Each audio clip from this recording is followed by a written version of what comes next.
Abramos nuestras Biblias en el capítulo 24 del Evangelio de Mateo.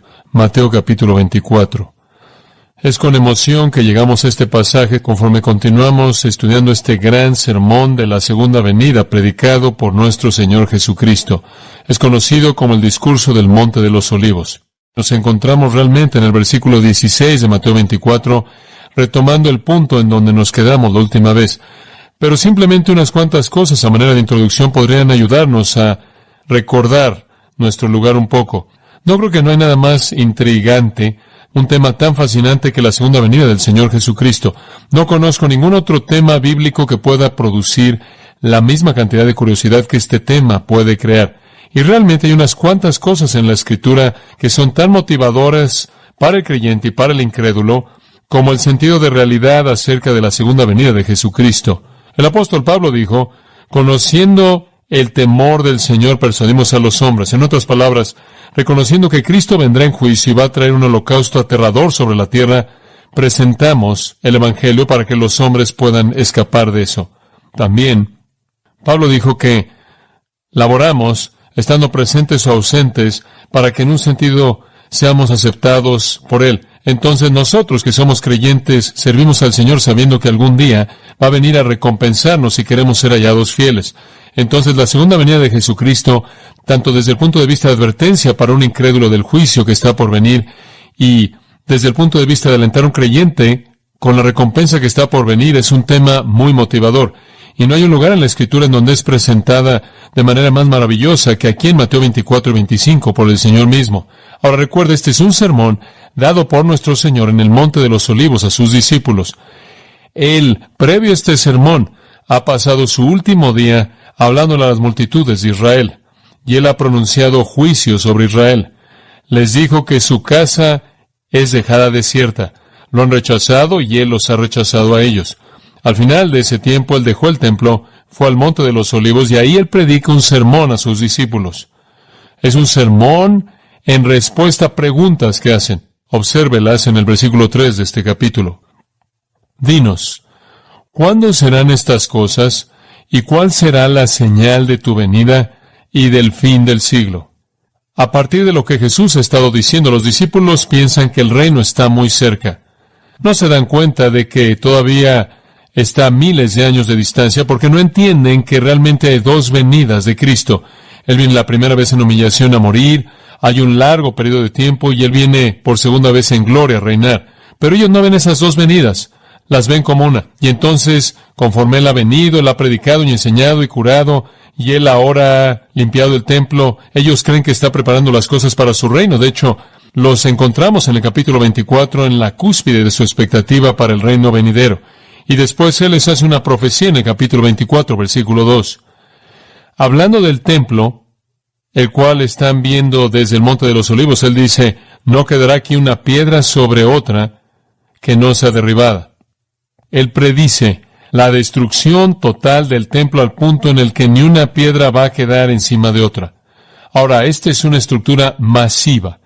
Simplemente una estructura masiva hecha de piedras enormes que pesaban toneladas. Sin embargo, Jesús predice su destrucción total. Ahora, cuando Él dice eso, esto eleva su curiosidad y expectativa aún más, porque probablemente les hace darse cuenta de que todo esto va a ser el juicio sobre lo que es, para establecer lo que Dios quiere. Cristo, habiendo limpiado el interior antes en la semana, expulsó a los cambistas y a los vendedores y a los compradores, y ahora Él va a derribar todo esto, y vamos a tener el templo del reino y la adoración del reino, y todo va a venir. Entonces están en un momento de gran expectativa. Y hacen esta pregunta: ¿cuándo va a suceder? ¿Y cuál es la señal que esperamos para indicar tu presencia en gloria del reino y el fin de la época del hombre? Entonces piensan que es inminente. Y después Jesús les responde, comenzando en el versículo 4, con un sermón acerca de su segunda venida. Ahora, algunas personas han tratado de decir que este es un sermón acerca de la destrucción de Jerusalén, que todo este sermón fue cumplido en el 70 después de Cristo, cuando el templo fue destruido. Por muchas razones eso es imposible, como hemos tratado de señalarlo en nuestro mensaje previo. Pero simplemente otro pensamiento que me gustaría darle. La gente dice, bueno, ¿por qué es que Él describe y predice en el versículo 2 la destrucción del templo si ese no es su tema? ¿por qué es que en el versículo 2 dice que todas estas piedras van a ser derribadas de tal manera que ni una va a estar encima de otra? Y después, ¿por qué él pasa de ahí a miles de años después a la segunda venida? ¿Por qué hablar de la destrucción del templo? Le voy a decir por qué. Es muy simple. Un profeta solo podía ser creído como un profeta verdadero si sus profecías siempre ¿qué? Se cumplían. Ahora, ¿cómo es que Jesús puede ser creído cuando al predecir su segunda venida, cuando todo mundo que está oyendo la predicción va a quedar muerto después, mucho tiempo antes de que suceda? En otras palabras, es muy fácil predecir algo. Yo puedo predecir todo tipo de cosas, muy lejos en el futuro, cosas que no ocurrirían o no podrán ser verificadas o que se pudieran mostrar que están bien o mal hasta que todos nosotros estuviéramos muertos. ¿Cómo podría ser conocido yo como un profeta si no hubiera manera de verificarlo? De manera típica, el profeta de la palabra de Dios, asignado por Dios para dar una profecía lejana en el futuro, también daba una profecía cercana para establecer sus credenciales. En otras palabras, si él prueba ser exacto en la profecía verificada históricamente, podemos creer en él para la que está tan lejos en el futuro que no podemos ver. Y la razón por la que Jesús menciona la destrucción de Jerusalén en el versículo 2 como profecía, no es para presentar el sermón entero en esa misma destrucción, sino para darle a usted un punto histórico a partir del cual usted puede verificar que él habla la verdad. Y entonces él dijo, no quedará una piedra sobre otra que no sea derribada. Y dice usted, bueno, ¿acaso la profecía de que las piedras serían derribadas se cumplió? Sí, ni una piedra quedó sobre otra y los romanos literalmente lo despedazaron hasta el suelo. Ahora, eso ha sido verificado históricamente. La historia no está en problemas con eso. Eso sucedió en el 70 después de Cristo, exactamente como Jesús dijo que sucedería. Parecía ridículo como profecía, parecía imposible como profecía y parecía que nunca se cumpliría. Y eso es lo que lo hace una credencial tan buena, que Jesús predice algo que realmente nunca alguien podría haber esperado, nunca lo habría alguien previsto, nadie jamás habría soñado que alguien podría venir que tuviera tanto poder como para destruir eso, derribar eso, o que querría derribar un edificio tan magnífico hasta dejarlo en el suelo, pero eso es exactamente lo que pasó. Y le conté de la furia y la pasión de los soldados romanos, siendo a tal grado que el general romano mismo, estando en medio del templo, les gritaba pidiéndole que lo quemaran. Ni siquiera podía ser que obedecieran sus propias órdenes. Estaban tan poseídos, creo yo, por las fuerzas de Satanás, que derribaron eso hasta el suelo tratando de quitar todos los remanentes de la adoración a Dios, pero de hecho estaban cumpliendo la profecía de Jesús, dándole credenciales como alguien que habla y habla la verdad. Ahora, cuando sabemos que Jesús puede ser verificado en el pasado, en una profecía cercana, podemos creer en él para una profecía lejana, ¿verdad? Y ahí yace la razón para la predicción de la destrucción de Jerusalén en el versículo 2, como un establecimiento de sus credenciales como un profeta veraz. Ahora ellos piensan que esto, los discípulos piensan que esto todo es parte del fin, y entonces preguntan, ¿cuál es la señal de que todo esto va a llegar a un fin? Y esa es su pregunta en el versículo 3, y eso da lugar al sermón que va del 24, versículo 4, hasta el capítulo 25. Entonces presentaron la pregunta, ¿cuál es la señal de tu venida, tu presencia, tu reino, tu gloria y el fin del día del hombre?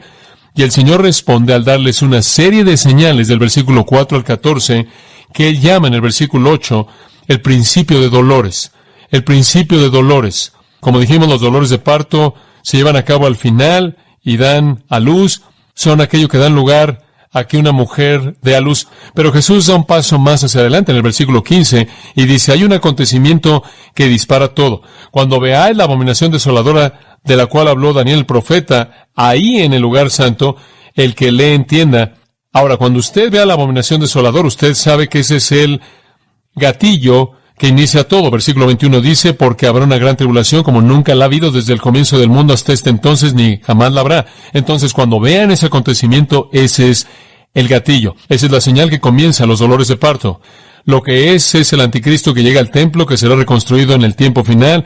Los judíos estarán adorando ahí. Él viene como su protector, Él viene como su aliado, Él viene como el que los defiende en contra de la agresión de la amenaza rusa y árabe. Él viene como una especie de su salvador.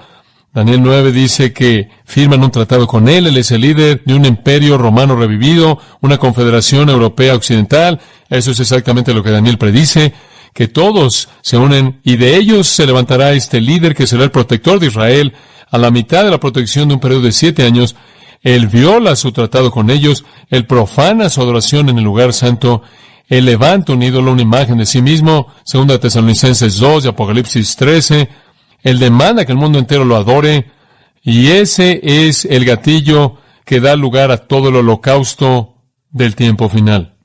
Entonces el versículo 15 describe eso como la abominación desoladora. Abominación se refiere a algo detestable, desoladora se refiere a que arruina.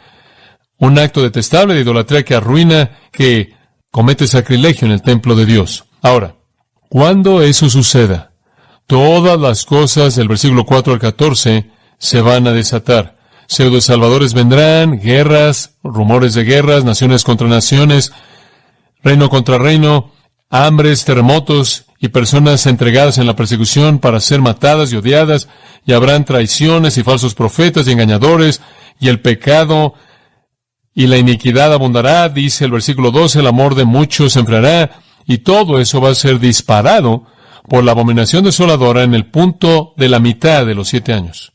El rey falso de Satanás se vuelve el rey del mundo y él está poseído por el demonio, está inspirado por el infierno, odia a Cristo, desafía a Dios, mata a los cristianos, menosprecia a los judíos, es el hombre de pecado que se apodera del liderazgo del mundo, y Satanás hace todo lo que puede por destruir a todos los cristianos, todos los judíos, la nación de Israel, y detener a Jesucristo de que establezca su reino.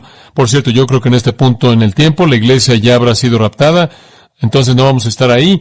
Esperamos ese tiempo cuando el Señor nos saque y después traiga ese juicio sobre la tierra, y regresaremos al fin de ese tiempo con Él, desde el cielo, cuando Él establezca su reino. Y ese tema lo cubriremos más en otros estudios. Entonces el Señor nos ha dado un panorama claro de su venida. Él dice, aquí están los dolores de parto, aquí está el tipo de cosas que están pasando, y aquí está el gatillo que comienza todo. Ahora, al llegar a los versículos 16 al 28, Él nos advierte. Y Él advierte a todos los lectores que leerán esto, que conocerán esto en el tiempo en el que suceda. Y Él advierte de 4 cosas: calamidad severa, confusión sutil, colapso espiritual y una segunda venida. Y esto es algo realmente fascinante. El versículo 15 dice, por tanto, ¿cuándo? Comienza con el cuándo. Por tanto, cuando veáis en el lugar santo la abominación desoladora, entonces versículo 16, los que estén en Judea, huyan a los montes. Ahora, ¿cuál es la respuesta cuando esto suceda? Cuando esto suceda, huyan. Huyan. La palabra griega es feugo, de la cual obtenemos la palabra fugitivo. Corran. Sálganse. Porque mientras que ustedes se queden en Jerusalén, van a ser vulnerables a la muerte. Van a ser vulnerables a la persecución. Especialmente si eres un judío, porque el anticristo quiere aplastar a Israel. Satanás ha querido hacer eso a lo largo de la historia, porque si él puede eliminar a Israel, él puede detener el plan entero de Dios, el cual es cumplido en últimas, en llevar a Israel a la salvación y a su reino. Satanás ha tratado de aplastar al judío a lo largo de la historia. Y cuando el anticristo se apodere de Jerusalén, establezca su trono ahí en Jerusalén, los judíos que queden ahí van a ser muy vulnerables. Y entonces él dice, en ese día más vale que corran. Más vale que corran. Y no solo eso, si resulta haber alguno ahí que sean creyentes que se rehúsen a adorar al anticristo, que son cristianos, más vale que corran también si están en Judea. Judea es el área en la que Jerusalén es la ciudad principal, la parte sur de Palestina. Algunos de ustedes que son creyentes, más vale que también corran, porque también va a querer aplastarlos. Apocalipsis 13 dice que Él quiere hacer guerra con los santos. Y sabemos en Apocalipsis 12 que Él quiere aplastar a Israel. Entonces el mandato general aquí a huir es para cualquier persona que se rehúsa a postrarse ante la imagen del anticristo, sea judíos que se rehusan a hacerlo, sean cristianos que se rehusan a hacerlo, más vale que corran. Y entonces creemos que cuando esto suceda, habrá una especie de éxodo de la tierra, saliendo de la ciudad de Jerusalén, buscando protección. No toda persona va a salir. Regresa a Zacarías por un minuto. El penúltimo libro en el Antiguo Testamento, el penúltimo capítulo del libro, versículo 8 del capítulo 13, y sucederá, Zacarías ve ese mismo periodo de tiempo aquí, sucederá que en toda la tierra, dice Jehová, 2 partes serán cortadas y morirán. No todos los judíos van a salir de ahí. El anticristo va a entrar en contra de ellos y 2 de 3 van a morir. Va a haber una matanza terrible. El holocausto en contra de los judíos del futuro va a ser tan grande, obviamente a partir del versículo 21, mucho mayor que cualquier holocausto en el pasado. 2 de 3 van a morir.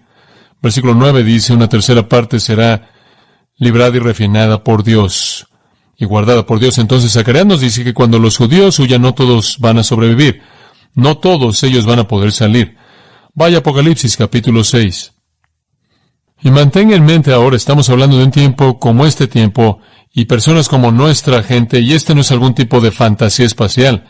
Esto es algo que sucede. Y cuando este gobernante político que salga de la Europa revivida, se apodere y diga que Él es Dios y haga esta imagen y haga este tipo de cosas y comience a matar a la tierra y comience ahí en Jerusalén, la gente va a tener que huir para guardar su vida. Esto va a ser un holocausto real.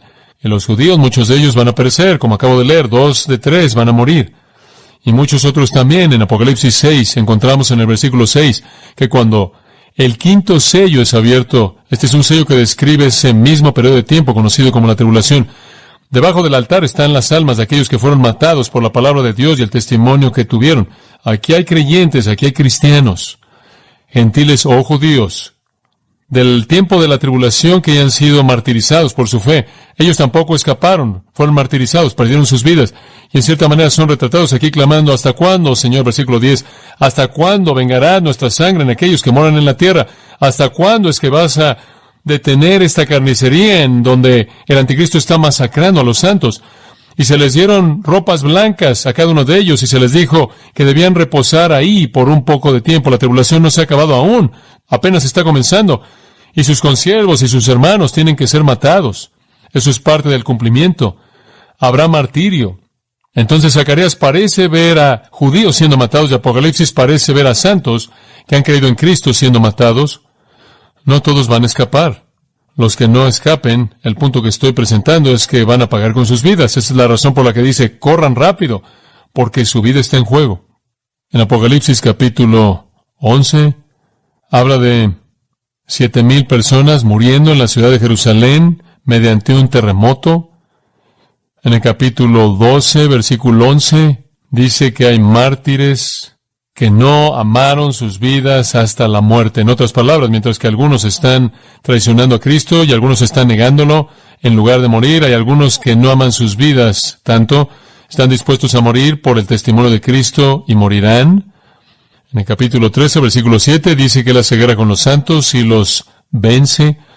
Eso de nuevo indica martirio. Capítulo 17, versículo 6, retrata el sistema religioso falso embriagado con la sangre de los mártires. Entonces, todos esos pasajes nos muestran que cuando esto suceda, la abominación desoladora que es establecida, el anticristo se vuelve el gobernante del mundo. Él es capacitado por Satanás, él es ayudado por fuerzas demoníacas y por hombres y mujeres por todo el mundo. Él se mueve en contra de Israel y tienen que huir por sus vidas y solo la tercera parte de ellos van a sobrevivir.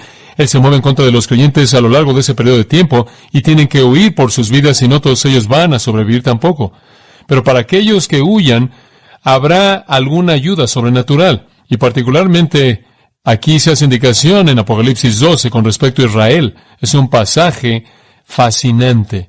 En Apocalipsis 12 usted tiene una imagen aquí, hay una mujer y hay un niño. Y la mujer es Israel y el niño es Cristo, y describe el hecho de que de la nación de Israel Cristo fue producido. Y después hay un dragón en este retrato, y el dragón es Satanás, y el dragón persigue a la mujer y claro quiere matar al niño.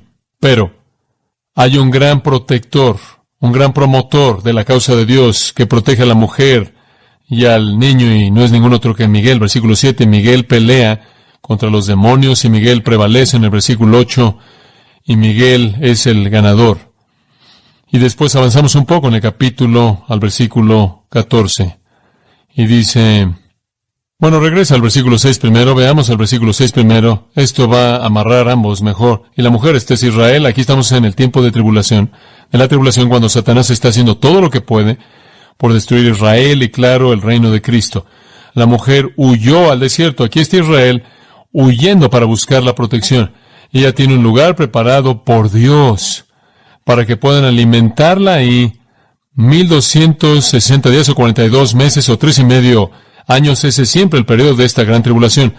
Eso nunca es violado, es siempre un periodo de 3,5 años, porque a la mitad del pacto de 7 años, Daniel habla de esto, el anticristo hace el pacto de 7 años, él lo rompe, y por 3,5 años, 42 meses, 1260 días, usted tiene este holocausto.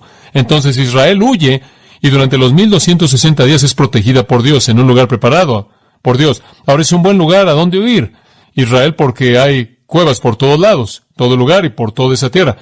Desde Edom hasta Moab y todos lados hay muchos lugares en donde esconderse en el desierto de esa área. Ahora, versículo 14. Y a esta mujer que es perseguida, el versículo 13 muestra a Satanás persiguiendo a la mujer, ella está huyendo ahora, y a la mujer se le dieron 2 alas de una gran águila. Yo en cierta manera pienso que es Miguel. Miguel, el protector del pueblo de Dios, y creo que es sobrenatural que este gran protector del pueblo de Dios, este gran protector de Israel, va a volar en el desierto llevando al pueblo y ahí será sustentado un tiempo, ese es 1, tiempos, eso es 2, y medio tiempo, eso es la mitad. 1 más 2 más la mitad son 3.5. Ahí estamos con el mismo periodo de tiempo. Entonces, durante 3.5 años, sobrenaturalmente, Miguel y sus ángeles van a librar al pueblo que puede escapar a un lugar de seguridad y un lugar de protección. Eso ciertamente se refiere a Israel y también se podría referir a gentiles creyentes y otros que escapan la masacre del anticristo. Ahora podemos regresar a Mateo 24. Entonces lo que nuestro Señor dice es, miren, cuando vean ese acontecimiento, corran lo más rápido que puedan, sálganse de ahí. De hecho, versículo 16 dice, huyan a los montes en donde puedan esconderse. Y después el versículo 17 se vuelve descriptivo, que el que esté en la azotea no descienda a tomar nada de su casa. Si usted resulta estar ahí en la parte de arriba, en esos días, la parte de arriba, la azotea, era donde estaba el patio. Había unas escaleras que estaban afuera de la casa que iban arriba. Todavía ve usted algunas de esas en Israel en la actualidad y la gente estaba en la azotea. Si usted resulta estar ahí, sorprendido ahí, ni siquiera vaya adentro para recoger sus pertenencias. Baje de las escaleras y sálgase de la ciudad, porque cuando eso suceda, como dice Apocalipsis, la devastación va a venir, la muerte como una inundación. Va a venir como una inundación inmediata, como un incendio que cubre toda la tierra. Sálgase, ni siquiera vaya a la casa para recoger sus pertenencias y no saque nada. Brinque, salte de la azotea y corra lo más rápido que pueda. Así de terrible viene este tiempo y cualquier retraso significa la muerte. Y entonces el Señor espera y anima el retiro normal, buscando seguridad. El Señor no quiere que se queden ahí y enfrenten las balas. Él simplemente dice, sálganse de ahí. Él no está promoviendo un complejo de mártir. Corran. El versículo 18 dice, y el que está en el campo regrese por su capa. Capa se refiere a la cubierta exterior. Y si usted está trabajando allá afuera en el campo y dejó su capa a unos metros y usted está trabajando ahí en el campo haciendo eso y escucha que esto sucedió, no regrese ahí al carro por nada. Sálgase, simplemente corra, porque Satanás se ha apoderado. Las fuerzas del infierno están en su lugar y el holocausto viene. Sálgase de ahí. Y después, versículo 19. Y hay de aquellas que están embarazadas. Y para aquellas, literalmente dice, las que están dando el pecho. Hay de las mujeres embarazadas y las madres que están lactando. Dice usted, ¿por qué? Bueno, algunos comentaristas dicen, ¿por qué es tan difícil correr cuando usted está embarazada? Es tan difícil correr cuando usted tiene un pequeño bebé a quien está amamantando en sus brazos, y no hay duda, eso es verdad. Pero creo que hay algo más que es honesto. Y conforme estudié la Biblia para tratar de ver exactamente lo que el Salvador estaba diciendo aquí, llegué al capítulo 13 de Oseas. Y un tiempo cuando Oseas ve el fin y habla de la salvación de Israel y el traer de regreso a Israel y cómo Dios traerá juicio contra aquellos que habrán juzgado a Israel de manera equivocada. Y en el versículo 16, simplemente la última parte del versículo, dice esto. Esto es algo interesante. Samaria será desierta porque ella se habrá rebelado contra su Dios. Ahora, cuando Dios venga a traer su juicio en contra de su pueblo rebelde, cuando Dios venga a atar todos los cabos sueltos de la iniquidad de Efraín, cuando Dios venga para restaurar, primero Él debe limpiar. Y dice en el versículo 16, caerán por la espada, sus infantes serán despedazados. Esa es la razón por la que Él advierte a aquellas con bebés pequeños. Yo creo que cuando el anticristo venga, esta es una indicación de que va a haber una devastación de infantes. Usted lo ve aquí profetizado en Oseas 13:16. Lo ve cumplido inclusive cuando Cristo nació. Cuando Satanás trató de detener el nacimiento de Cristo, ¿qué hizo? Masacró a todos los bebés. Cuando Satanás trató de matar al profeta de Dios como Cristo, quien fue Moisés, ¿qué hizo? Masacró a todos los bebés tratando de llegar a Moisés. Y no será diferente en ese periodo de tiempo. Abramos nuestras Biblias en el capítulo 24 del Evangelio de Mateo. Mateo capítulo 24. Ahora, al llegar a los versículos 16 al 28, Él nos advierte. Y Él advierte a todos los lectores que le dan esto, que conocerán esto en el tiempo en el que suceda. Y él advierte de 4 cosas: calamidad severa, confusión sutil, colapso espiritual y una segunda venida. Y esto es algo realmente fascinante. El versículo 15 dice, por tanto, ¿cuándo? Comienza con el cuándo. Por tanto, cuando veáis en el lugar santo la abominación desoladora, entonces, versículo 16, los que estén en Judea, huyan a los montes, huyan. Apocalipsis 13 dice que él quiere hacer guerra con los santos. Y sabemos en Apocalipsis 12 que él quiere aplastar a Israel. Entonces, el mandato general aquí a huir es para cualquier persona que se rehúsa a postrarse ante la imagen del anticristo, sea judíos que se rehúsan a hacerlo, sean cristianos que se rehúsan a hacerlo, más vale que corran. En Apocalipsis capítulo 11, habla de 7,000 personas muriendo en la ciudad de Jerusalén mediante un terremoto.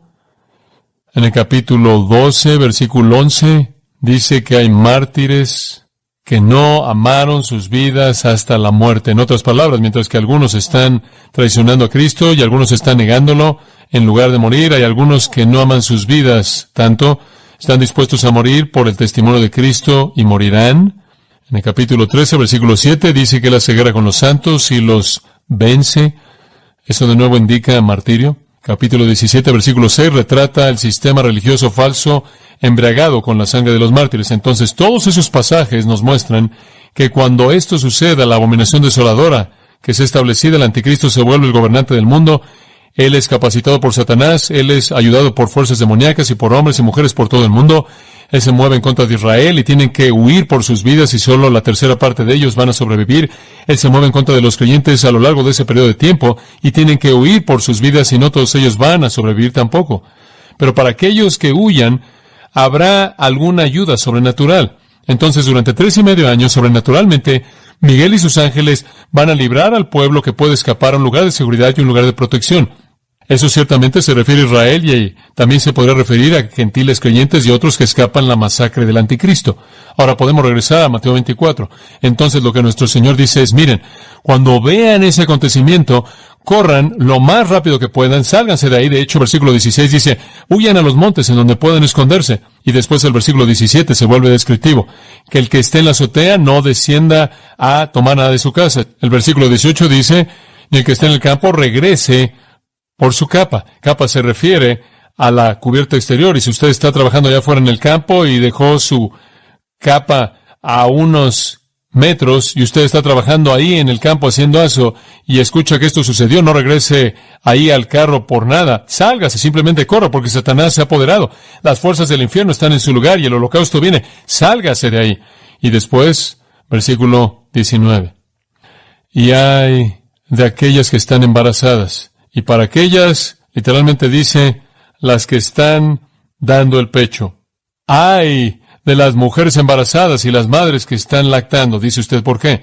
Bueno, algunos comentaristas dicen por qué es tan difícil correr cuando usted está embarazada. Es tan difícil correr cuando usted tiene un pequeño bebé a quien está amamantando en sus brazos, y no hay duda, eso es verdad. Pero creo que hay algo más que es honesto. Y conforme estudié la Biblia para tratar de ver exactamente lo que el Salvador estaba diciendo aquí, llegué al capítulo 13 de Oseas. Y un tiempo cuando Oseas ve el fin y habla de la salvación de Israel y el traer de regreso a Israel y cómo Dios traerá juicio contra aquellos que habrán juzgado a Israel de manera equivocada. Y en el versículo 16, simplemente en la última parte del versículo, dice esto. Y esto es algo interesante. Samaria será desierta porque ella se habrá rebelado contra su Dios. Ahora, cuando Dios venga a traer su juicio en contra de su pueblo rebelde, cuando Dios venga a atar todos los cabos sueltos de la iniquidad de Efraín, cuando Dios venga para restaurar, primero Él debe limpiar. Y dice en el versículo 16, caerán por la espada, sus infantes serán despedazados. Esa es la razón por la que Él advierte a aquellas con bebés pequeños. Yo creo que cuando el anticristo venga, esta es una indicación de que va a haber una devastación de infantes. Usted lo ve aquí profetizado en Oseas 13:16. Lo ve cumplido inclusive cuando Cristo nació. Cuando Satanás trató de detener el nacimiento de Cristo, ¿qué hizo? Masacró a todos los bebés. Cuando Satanás trató de matar al profeta de Dios como Cristo, quien fue Moisés, ¿qué hizo? Masacró a todos los bebés tratando de llegar a Moisés. Y no será diferente en ese periodo de tiempo. el anticristo, creo, es que va a traer sobre el mundo una actividad tan infernal que va a incluir a los infantes siendo despedazados, y las mujeres embarazadas, mujeres con niños, serán abiertas. Y eso, creo yo, es primordialmente la razón por la que el Señor advierte en esa área, que el tipo de cosas que van a pasar en ese día son casi inexplicables para nosotros, casi increíbles para nosotros, pero eso es porque no entendemos la naturaleza del holocausto. Cuando Satanás tenga control total del mundo, la iglesia es quitada, el que lo refrena es quitado, y quite su poder que lo refrena, todo el pecado esté desatado, todo el infierno se desate, y eso es lo que sucede. Y entonces el Señor dice, en ese día más vale que corran, y más vale que corran rápido. Y oh, cuán triste para aquellos que tengan bebés pequeños, que serán despedazados, y aquellas que estén embarazadas que enfrenten la posibilidad de ser abiertas. Increíble. Y después, versículo 20, él dice, orad que vuestra vida no sea en el invierno, ni en día de reposo. Y esto es simplemente para enfatizar la urgencia. Oren que no sea el invierno, podría ser frío, podría estar lloviendo, inclusive podría estar nevando, porque hay partes en Israel donde hay nieve. Y entonces deben orar que no sea esto en un tiempo cuando no puedan viajar rápidamente, ni en día de reposo. Oren que no sea en día de reposo, particularmente si usted tiene que correr o manejar por ciertas secciones de Jerusalén, porque si resultan ser las secciones en donde los judíos legalistas radicales viven, los van a apedrear ustedes si hacen eso, porque se aferran a una ley del día de reposo, de que cierta distancia es un viaje máximo para el día de reposo. Inclusive si en la actualidad tratara de pasar por esas áreas, lo apedrearían usted. Hemos manejado por ahí, no en el día de reposo, hemos caminado por esa área, y esa es otra indicación de que nuestro Señor está diciendo, simplemente esperen que no sea un tiempo cuando sean estorbados en su viaje. Simplemente esperen que no sea un tiempo cuando tengan que enfrentar alguna dificultad al salirse de la ciudad. Simplemente esperen que no estén físicamente en una situación en la que tienen un infante o están embarazadas. Simplemente esperen que puedan correr lo más rápido que puedan y no tengan que regresar a conseguir nada, a recoger nada. Sálganse porque el holocausto es simplemente tan inconcebible. ¿Por qué? Versículo 21. Porque entonces habrá gran tribulación, gran aflicción, problema, presión, como nunca ha habido desde el comienzo del mundo hasta este tiempo, ni jamás la habrá. El tiempo peor que el mundo jamás ha conocido. No hay nada como esto. Usted puede apilar todos los holocaustos de la historia humana y no le llegan estas. Simplemente sálganse. El Señor dice, váyanse. Muchos van a morir de todo lo que es lo escrito en los versículos 4 al 14, porque cuando esa abominación desoladora se lleve a cabo, entonces vendrán las guerras y rumores de guerras, entonces viene el desmoronamiento mundial, las hambres, los terremotos, las pestes de las que habla Lucas, y las traiciones y las persecuciones y el odio, y todo comienza a desmoronarse. Y eso, por cierto, es descrito para nosotros en Apocalipsis 6 al 19 a detalle. En primer lugar, los sellos son abiertos, después las trompetas son tocadas, y las copas son derramadas. Son imágenes todas de actos de juicio sobre la tierra que van escalando, se van incrementando, son más intensos. Y ese periodo, por cierto, dura durante 3.5 años. Y como hemos estado diciendo a lo largo del estudio, esa expresión nos es dada de manera muy clara, no solo en el libro de Apocalipsis, sino inclusive por el profeta Daniel, quien nos deja sin duda alguna en cuanto al periodo de tiempo, cuánto dura. Porque dice en Daniel 7:25 que este anticristo que viene será por tiempos, y medio tiempo. De nuevo, un tiempo es 1, tiempo es 2, y medio tiempo es una mitad, 3.5 años. Ese es siempre el marco de tiempo estándar en el cual este gran gobernante causa todo este destrozo sobre la faz de la tierra. Y vimos en Daniel 12, la última vez, algunos otros indicadores de ese mismo marco de tiempo. Y en Apocalipsis 11:2 nos habla de ese mismo tipo de concepto de 3.5 años, también en Apocalipsis 13:5. Ahora, ¿cuán severo es? Versículo 21. Como nunca lo hubo desde el comienzo del mundo hasta este entonces, ni jamás lo habrá. ¿Sabe? En cierta manera es triste decir esto, pero el mensaje apropiado que darle a Israel en la actualidad es que las cosas no van a mejorar, sino que van a volverse infinitamente peores. Van a ser tan malas que la profecía de Zacarías va a ser cumplida. Va a venir una profanación y una abominación, va a venir un holocausto en Jerusalén que va a quitar las vidas de 2 de cada 3 de ustedes. Está por venir algo devastador, como nada en lo que has soñado en el futuro, cuando, como Oseas dice, bien podrá ser que sus mujeres embarazadas sean abiertas y los hijos de las madres que están lactando son despedazados. Increíble pensar en esto. Ahora, permítame decirle, por favor, que nada de esto jamás podrá relacionarse con la destrucción de Jerusalén en el 70 después de Cristo. La única razón por la que el Señor jamás nos dio eso fue como un punto de credencial, y tratar de hacer que todo esto cumpla eso es torpe, pero la gente que quiere hacer eso con frecuencia también quiere tomar el libro entero de Apocalipsis y relacionarlo con la destrucción de Jerusalén, lo cual usted tampoco puede hacer a menos de que sea totalmente deshonesto con la Escritura. Ahora, el peor tiempo en la historia del mundo, y en el versículo 22 es fascinante, y a menos de que esos días sean acortados, ninguno será salvo, sino por causa de los elegidos serán acortados. Ahora es interesante pensar en lo que esto significa. ¿Qué quieres decir acortados? Bueno, él dice 3,5 años, 42 meses, 1260 días. Cada vez que la Biblia habla de esto, habla así de tiempo, tiempos y medio tiempo. Y en ningún lugar dice que será más corto que eso. Siempre es ese mismo tiempo. Entonces, la palabra para cortados, la cual es una palabra interesante, ekolopstan, podría significar instantáneamente detenido. Termina inmediatamente. Se detiene rápidamente, a menos de que fuera terminado rápidamente, inclusive los elegidos serían devastados. Pero creo que hay una mejor explicación para la palabra. No dice excepto porque ese día, lo cual abrazaría o incluiría todo el periodo como una especie de día de juicio, y la Biblia usaría ese singular mucho al hacer eso, ese día de juicio, ese día de castigo, pero dice esos días, aquellos días. Y si usted lo toma como es, esos días de 24 horas, excepto porque esos días de 24 horas sean acortados. Yo creo que cuando la abominación desoladora ocurra y la gente comience a huir por sus vidas, los judíos y creyentes, tratando de huir del holocausto del anticristo, que Dios sobrenaturalmente por su misericordia y gracia va a alterar la extensión de la luz del día para darles la protección de la oscuridad. Dice usted, bueno, ¿de dónde sacas eso? Observe Apocalipsis capítulo 6. Apocalipsis capítulo 6, versículo 12, y aquí el sexto sello de nuevo se desarrolla durante este periodo de tiempo, y hubo un gran terremoto, y el sol se volvió oscuro como el silicio, y la luna se volvió como sangre, las estrellas del cielo cayeron a la tierra, como los higos caen de la higuera, versículo 14, el cielo se enrolló como un rollo, y todo monte e isla se salió de su lugar. Ahora, creo que lo que usted tiene aquí es una alteración de los cuerpos celestiales, y cuando el sol se oscurece, hay oscuridad. De hecho, si el sol es oscuro, la luna también está oscura. Y si todas las estrellas se apagan, está oscuro. Capítulo 8, versículo 12. El primer conjunto de juicios que acabamos de ver son los sellos.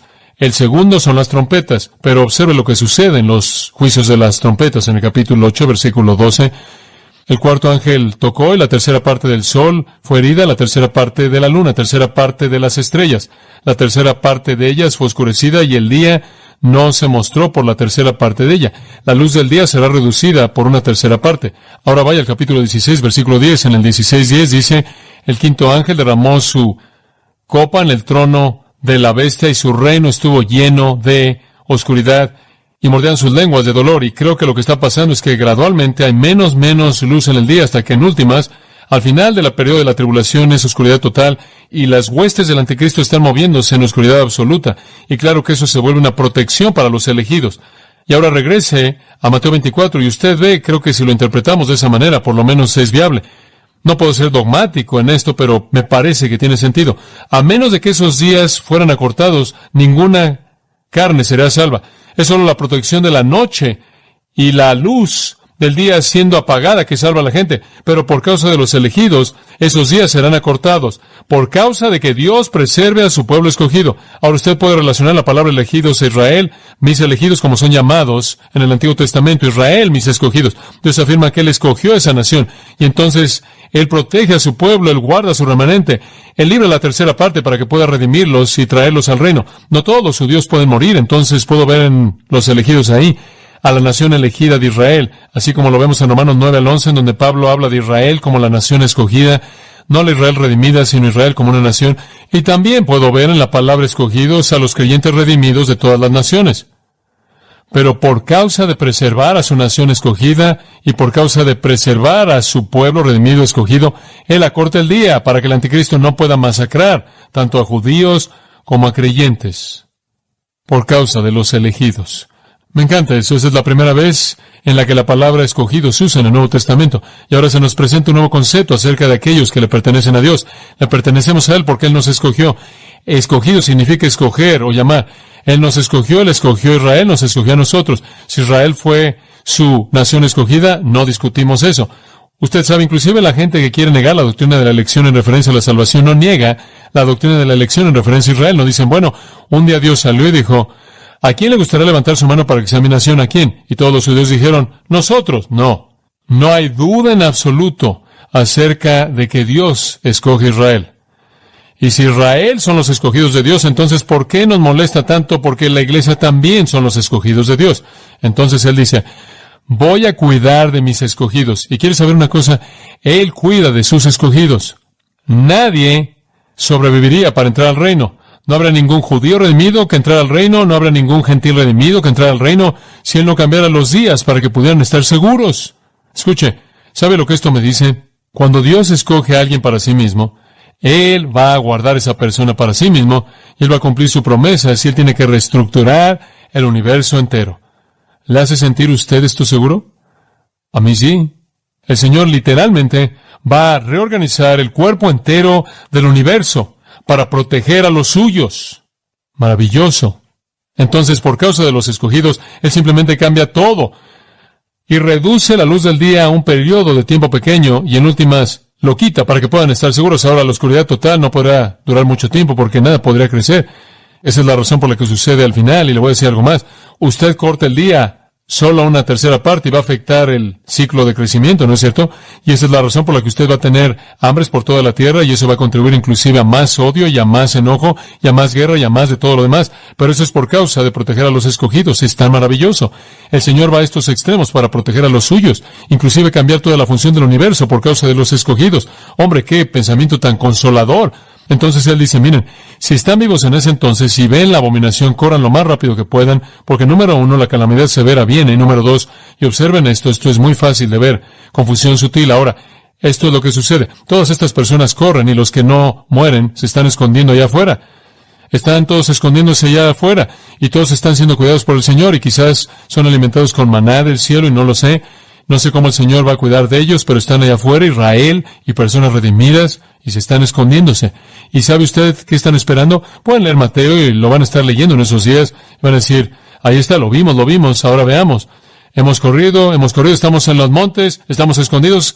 Bien, el Señor está por venir, y son muy vulnerables. ¿Lo ve? Gente en gran desesperación. Son extremadamente vulnerables, y algún falso profeta podría estar corriendo y diciendo, aquí está, Él está ahí en el desierto, Él está ahí por el mar. Lo tenemos ahí escondido en una cámara secreta en Jerusalén. Vengan. Serán muy vulnerables. Entonces el versículo 23 dice, cuidado con la confusión sutil, no solo calamidad severa, sino confusión sutil. Si alguno dijera, aquí, ahí está el Cristo, o por allá, ¿qué? No le creáis. No lo crean. Es un engaño. Están tratando de engañarlos, tratando de atraparlos. Quieren capturarlos y matarlos. Quieren matarlos. Él quiere aplastar a los judíos. El dragón Satanás quiere aplastar a los redimidos, ese enemigo antiguo de Dios, y él va a usar todo medio posible. Él va a usar su engaño, y él va a decir, Cristo ha llegado, Él está por aquí, o está por allá, vengan, Él está aquí, se lo están perdiendo. No lo crean, porque se levantarán cristos falsos, aquellos que dicen ser el Mesías, y falsos profetas, aquellos que apuntan al que dice ser el Mesías, sus emisarios. Él está por aquí, Él está aquí, vengan a verlo. Va a ser maravilloso ver cosas maravillosas que son tan inteligentes que inclusive puedan engañar a los escogidos mismos, dice en el versículo 24. Si fuera posible, engañarían a los escogidos mismos. ¿Quieres saber algo? No es posible. Esa es la razón por la que dice eso. De otra manera, él diría, engañarán a los escogidos mismos. Él dice, no, si fuera posible. No pueden engañar a los escogidos mismos. Usted no puede engañar a los escogidos mismos. Los que son elegidos verdaderamente, que verdaderamente conocen a Cristo, nunca podrán ser engañados acerca de quién es Él. Y si alguien se entrega a otro Cristo, nunca conocieron a Cristo verdadero, porque una vez que usted conoce a Cristo verdadero, usted no puede ser engañado. Entonces los escogidos son protegidos. No pueden ser engañados y no pueden ser destruidos, porque la soberanía de Dios los protege al reorganizar el universo, y no pueden ser engañados porque tienen en ellos el conocimiento del Cristo verdadero. Pero les van a disparar, los cristos falsos van a venir y van a decir, aquí están estas personas, están desesperadas, esperando al Mesías, el mundo se está desmoronando, el calendario está cambiando, las estrellas están cayéndose del cielo, guerras por todos lados, matanza, masacre, ríos convirtiéndose en sangre, el mar convirtiéndose en sangre, el holocausto entero de Apocalipsis 6 al 19 se está llevando a cabo alrededor de ellos, y simplemente es un tiempo devastador en el mundo. Todas las plagas están desatándose, terremotos, hambres, todo esto, y van a estar escondidos, aferrándose al esperar la venida de Jesucristo. Van a ser tan vulnerables a un grupo de falsos profetas diciendo, Él está aquí, Él está allá, vengan y véanlo, lo tenemos aquí está. Entonces, si lo oyen, no lo crean, porque todos estos engañadores van a venir. Versículo 25, aquí os lo he dicho antes. Él lo hizo en el versículo 5 y en el versículo 11. Él dijo, falsos cristos, falsos profetas, falsos mesías, les dije antes. Él también les dijo mucho tiempo antes. Él les dijo desde Mateo capítulo 7, Mateo 15, Mateo 16, Mateo 23. Él les ha estado diciendo, cuidado con estos engañadores. No sean engañados, no busquen algún Mesías secreto. Observen esto, versículo 26. Si les dijeran, "Psst, aquí, Él está en el desierto". No, Él está en la cámara secreta. Lo tenemos escondido en una cámara secreta. No lo creáis, no vayan ahí. No se acerquen a ese lugar. Están siendo engañados. ¿En serio? Entonces, ¿cómo sabemos cuando Él llegue aquí? Versículo 27. Es tan maravilloso. Porque como el rayo viene del este y brilla hasta el oeste, así será la venida del Hijo del Hombre. ¿No es eso maravilloso? Digo, va a ser como un relámpago que va cruzando por el cielo de este a oeste, simplemente sacudiendo a todo el mundo. Su venida va a ser repentina, pública, visible, universal y gloriosa. Y el mundo entero la va a ver. Observa Apocalipsis 1:7. Dice esto: he aquí, Él viene con las nubes. Ahora observa esto, Apocalipsis 1:7. Y todo ojo que lo verá. ¿No es eso maravilloso? No van a decir, oh, ¿vino? Me lo perdí. ¿Cuándo? ¿En serio? Eso no va a pasar. Y nadie va a ir y va a decir, psst, Él está aquí, nada más que fue muy silencioso. No lo crean. La Apocalipsis 19, Él viene del cielo, montado sobre un caballo blanco, seguido por todos los santos, vestidos de blanco y ángeles de la gloria celestial, viniendo a la tierra con una espada en su mano, con un atuendo salpicado de sangre para traer juicio sobre el mundo y para destruir a todos los ejércitos que están en contra de él en la batalla. Digo, esta va a ser una venida que todo el mundo va a ver. Entonces, cuando vean la señal, corran rápido. Debido a calamidad severa, confusión sutil y una más, corrupción pecaminosa. Versículo 28, corrupción pecaminosa. Sálganse por lo que va a pasar. El mundo se va a volver tan corrupto, tan miserable, tan putrefacto, porque donde quiera que esté el cadáver, ahí estarán las aves congregadas. Ahora esa es una especie de proverbio pequeño. Usted ve un cadáver, usted ve aves de rapiña. Israel y Palestina tienen aves de rapiña. Son parte del área. La palabra griega aetos significa un ave de rapiña. Algunas veces es usada, son llamadas águilas, pero la palabra básicamente tiene que ver con un ave de rapiña. Y lo que va a pasar aquí es simplemente como esa analogía, en donde usted encuentre un cadáver, usted tiene un ave de rapiña que entra ahí y despedaza ese cadáver. Y eso es exactamente lo que es el retrato. Cristo va a venir como si fuera un ave de rapiña a un cadáver muerto. El mundo va a estar tan corrupto, va a ser tan corrupto, tan pecaminoso, que está ahí como si fuera un cadáver miserable, pecaminoso, en estado de descomposición, al cual el Señor va a venir en juicio para despedazar ese cadáver. Un retrato muy vívido. Ahora, lo que está diciendo es implícito en esto, es que el mundo se va a volver muerto y corrupto. Entonces, más vale que corran debido a la calamidad severa. Más vale que corran y sean cuidadosos debido a la confusión sutil. Y deben correr y estar en algún lugar con el pueblo seguro debido a la corrupción pecaminosa. El mundo va a entrar en un estado de descomposición y descomposición y descomposición. Va a ser más miserable que nunca. Regresa al versículo 16. La iniquidad va a abundar. La iniquidad va a abundar. La iglesia ya no está. El Espíritu Santo que refrena ha quitado su poder. Todo el infierno se desata. El pecado llega a condiciones fuera de control y se vuelve tan miserable y tan corrupto que es como un cadáver sucio, corrupto, en estado de descomposición de un animal, y como un ave de rapiña desciende, por así decirlo, para llevarse ese cadáver. Entonces Dios viene para destruir lo que queda de esa corrupción pecaminosa. Dios desciende, por así decirlo, en juicio final, y eso es exactamente lo que está en la mente de Pablo, conforme escribe en 2 de Tesalonicenses, que Dios va a venir en llama de fuego, vengándose de aquellos que no conocen a Dios ni obedecen el Evangelio de nuestro Señor Jesucristo. Entonces, ¿por qué estar cerca del sistema malo, miserable, que solo va a empeorar y empeorar? Algunas personas van a quedarse, y dice, porque la iniquidad abunda, versículo 12, el amor de muchos se va a enfriar. Dicen que aman a Cristo, pero abandonarán a Cristo a favor del pecado, porque se quedaron ahí. Corran, no se queden para ser corrompidos por ese pecado, que en últimas va a ser juzgado por la venida de Jesucristo. Ese mundo malo, vil, miserable será juzgado. Entonces la escena es muy vívida. ¿Cuál es la señal de tu venida? Aquí están los dolores del parto. ¿Qué los dispara? La abominación desoladora. ¿Qué deben hacer los que estén vivos cuando suceda? Corran. ¿Por qué? Porque viene la calamidad severa, la confusión sutil y la corrupción pecaminosa. Sálganse.